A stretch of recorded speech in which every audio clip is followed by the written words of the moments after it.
छत्तीसगढ़ की बैंकों में 150 करोड़ रुपए से ज्यादा की राशि ऐसे खातों में जमा है जिन्हें कोई लेने ही नहीं आ रहा। बैंकों ने अब इन खातों को इनएक्टिव मान लिया है। प्रदेश में इनएक्टिव खातों की संख्या 1 लाख के पार पहुंच गई है।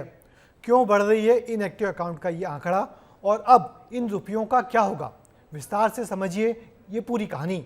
इससे आपको भी काफी मदद मिलेगी। बैंकों में 150 करोड़ रुपए जाम, 1 लाख खातों में नहीं हो रहा काम। क्या होगा इन रुपयों का अंजाम?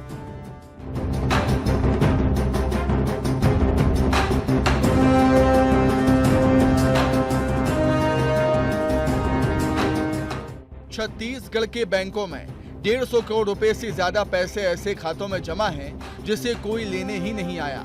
बैंकों ने इन खातों को निष्क्रिय मान लिया है। यही वजह है कि इन पैसों का इस्तेमाल ना तो खाता धारक कर पाएंगे, ना ही बैंक इनका कोई उपयोग कर पाएगा।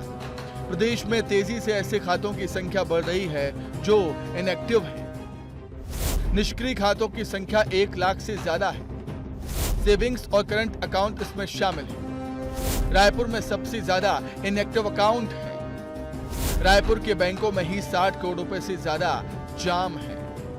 आखिर ये रुपये बैंकों में जाम क्यों हो रहे हैं, उसे जानने हम एक्सपर्ट के पास पहुंचे। बात की तो पता चला कि आरबीआई के नियमों के तहत ऐसा होता है। खाते में 2 साल के अंदर लेन देन होना चाहिए। 2 साल तक ट्रांजैक्शन न होने पर कार्रवाई होती है। खाते को निष्क्रिय की सूची में डाल दिया जाता है। कई बार क्या होता है कि एक पर्सन के द्वारा एक से अधिक अकाउंट ओपन किए जाते हैं, तो अकाउंट ओपन करने के बाद वो दूसरे अकाउंट को भूल जाते हैं जिसमें कोई ट्रांजैक्शन नहीं करते हैं।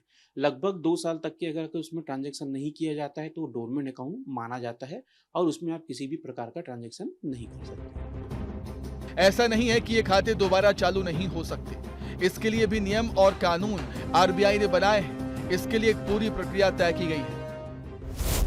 खाता धारक को बैंक जाकर एप्लीकेशन देनी होगी। अकाउंट में ट्रांजैक्शन ना होने का कारण बताना होगा। दोबारा केवाईसी करानी होगी। नया एड्रेस प्रूफ देना होगा। पूरी प्रक्रिया के बाद अकाउंट दोबारा चालू हो जाएगा। एक्सपर्ट मानते हैं कि लापरवाही और जागरूकता की कमी से लोग अपने रुपयों को गंवा रहे हैं।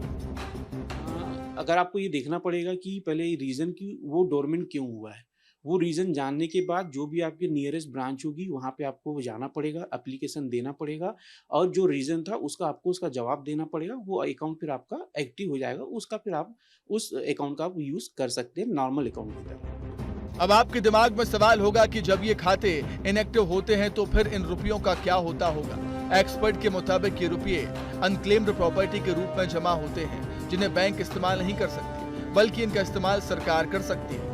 कह सकते हैं कि जागरूकता और लापरवाही की वजह से लोग अपने खातों को निष्क्रिय कर देते हैं और लाखों करोड़ों रुपए यूं ही बैंक में पड़े रहते हैं। साथ ही सवाल बैंकों पर भी है जो कहीं न कहीं लोगों को जागरूक करने में नाकाम है, जिनका नुकसान बैंकों के साथ साथ खाता धारकों को भी हो रहा है। विस्तार न्यूज के लिए अनमोल तिवारी की रिपोर्ट।